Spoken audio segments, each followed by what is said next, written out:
नमस्कार, मैं doctor PM Tripathi, director वैद ICS Lucknow. आज आपसे बात करने आया हूं एक शब्द जो बहुत ही चर्चा में रहता है, खासतौर से जब भी कभी चुनाव करीब आते हैं, इलेक्शन रैलीज होने लगती हैं, चुनाव का अभियान जोर पकड़ने लगता है, तो हम एक शब्द सुनते हैं, स्टार प्रचारक या स्टार कैंपेनर। कौन होते हैं ये स्टार प्रचारक?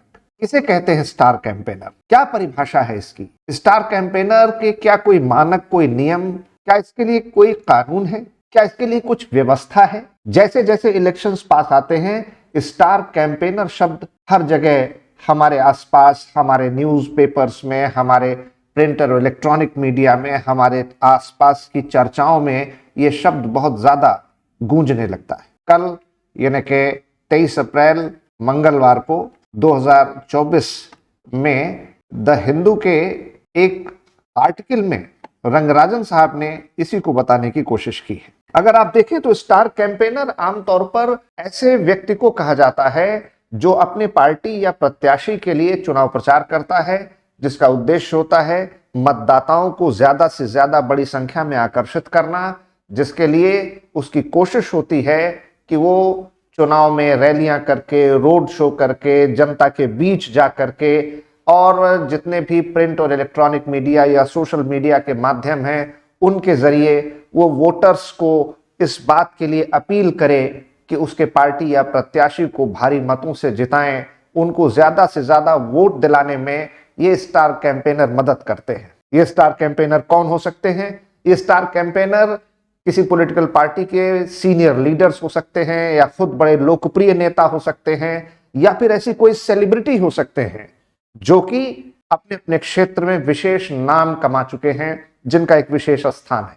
शर्त सिर्फ एक है कि वो अपनी पॉलिटिकल पार्टी के सीनियर लीडर हो, या बहुत लोकप्रिय नेता हो, या फिर कोई किसी दूसरे क्षेत्र की सेलिब्रिटी हो, उन्हें उस पॉलिटिकल पार्टी का प्राथमिक सदस्य, प्राइमरी मेंबर जरूर होना चाहिए। और इस तरह से अगर आप देखें तो पीपुल्स रिप्रेजेंटेशन एक्ट या जनप्रतिनिधि कानून या हमारे देश में चुनाव से जुड़े हुए जितने अन्य कानून हैं, उनमें कहीं पर स्टार कैंपेनर या चुनाव प्रचारक के लिए स्टार प्रचारक शब्द का कहीं इस्तेमाल नहीं किया गया है, न इसके लिए कहीं कोई ऐसी कानून में व्याख्या की गई है, ऐसा कोई विधि में ऐसा प्रावधान नहीं है। लेकिन फिर भी स्टार कैंपेनर का हर चुनाव में अपना खास महत्व होता है। और अगर इस लिहाज से देखें तो section 77 of the Representation of the Peoples Act 1951 provides for law relating to expenditure incurred by leaders of political party. Leaders of political party. तो स्टार कैंपेनर की जगह जो शब्द कानून में इस्तेमाल किया गया है वो है लीडर्स ऑफ पॉलिटिकल पार्टी, यानी कि राजनीतिक दल के नेता। और ये उस संदर्भ में है जहां पर पॉलिटिकल पार्टी और कैंडिडेट अपने अपने चुनाव प्रचार में जो खर्चा करते हैं चुनाव के दौरान, उसके संदर्भ में इस शब्द का प्रयोग किया गया। और इस तरीके से इन्हीं लीडर्स ऑफ पॉलिटिकल पार्टी को हम लोग स्टार प्रचारक, मीडिया के रूप में इन्हें ज्यादा प्रचारित किया जाता है। और इस तरह से अगर आप देखें तो हर पॉलिटिकल पार्टी जो कि इलेक्शन कमीशन में या तो नेशनल पॉलिटिकल पार्टी या स्टेट पॉलिटिकल पार्टी के रूप में रिकॉग्नाइज्ड है, रजिस्टर्ड है, वो अपने 40 नाम अधिकतम स्टार कैंपेनर के रूप में इलेक्शन कमीशन को देती है। और जो नॉन रिकॉग्नाइज्ड लेकिन रजिस्टर्ड पार्टीज हैं, यानी कि जो नेशनल पार्टी या स्टेट पार्टी नहीं है लेकिन फिर भी चुनाव लड़ती हैं और चुनाव आयोग में पंजीकृत हैं, वो 20 की संख्या तक, 20 की संख्या तक अपने स्टार कैंपेनर नियुक्त कर सकती हैं। इस तरीके से नेशनल पार्टी और स्टेट पार्टी 40 और नॉन रिकॉग्नाइज्ड नेशनल और स्टेट पार्टीज जो नहीं हैं लेकिन रजिस्टर्ड पार्टीज हैं, वो मैक्सिमम 20 स्टार कैंपेनर्स अपॉइंट कर सकती हैं। अगर इलेक्शन कई फेजेस में है, कई स्टेजेस में है, कई चरणों से होकर के गुजर रहा है, जैसे कि हमारा मौजूदा लोकसभा का जो चुनाव 2024 में हो रहा है, ये 7 चरणों में हो रहा है, 7 स्टेजेस में। तो हर पॉलिटिकल पार्टी अलग अलग स्टेज के लिए, अलग अलग फेज के लिए, अलग अलग चरणों के लिए स्टार कैंपेनर की अलग अलग सूची भी जारी कर सकती है। इसका एक फायदा यह जरूर होता है कि स्टार कैंपेनर जो अपनी पॉलिटिकल पार्टी के लिए या किसी अपने पॉलिटिकल पार्टी के कैंडिडेट के लिए चुनाव प्रचार करते हैं, वो उन पर होने वाला खर्चा कैंडिडेट के खर्चे में नहीं जोड़ा जाता है। और इस तरह से कैंडिडेट का जो खर्चा है वो थोड़ा सा बच जाता है, जो कि स्टार कैंपेनर में नहीं जोड़ा जाता।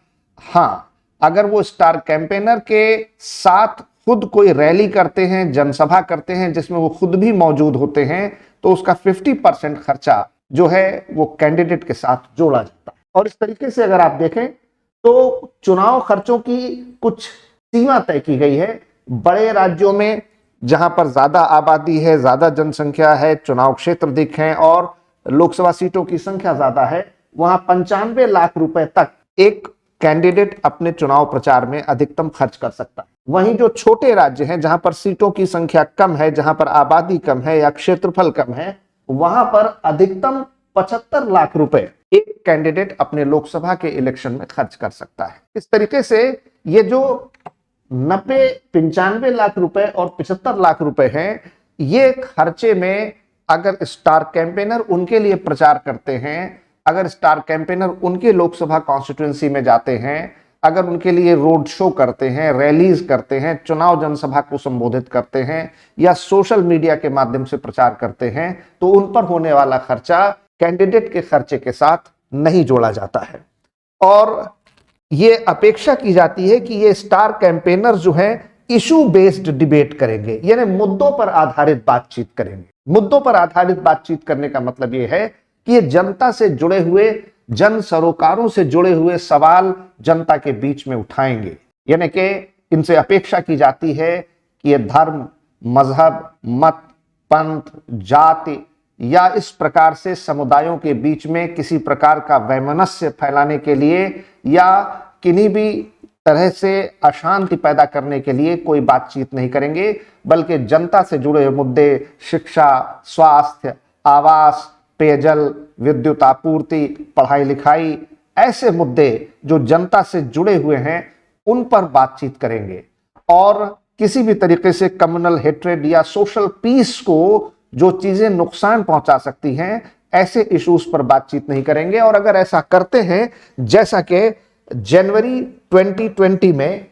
2020 में चुनाव प्रचार के दौरान जब दिल्ली विधानसभा के चुनाव हो रहे थे, तो इलेक्शन कमीशन ने 2 लोगों को, अनुराग ठाकुर और परवेश वर्मा, ये जो दोनों बीजेपी के स्टार कैंपेनर थे, बड़े नेता थे अपने अपने क्षेत्रों के, उनको चुनाव प्रचार करने पर स्टार कैंपेनर की लिस्ट से इनका नाम हटा दिया था, क्योंकि उनके भाषण को मॉडल कोड ऑफ कंडक्ट का, चुनाव की आदर्श आचार संहिता का उल्लंघन माना गया था। और इस तरीके से एक बार और यह हुआ जबकि इलेक्शन कमीशन ने मध्य प्रदेश के चुनाव में जो वहां के कांग्रेस के बड़े नेता हैं कमलनाथ, उनको भी स्टार कैंपेनर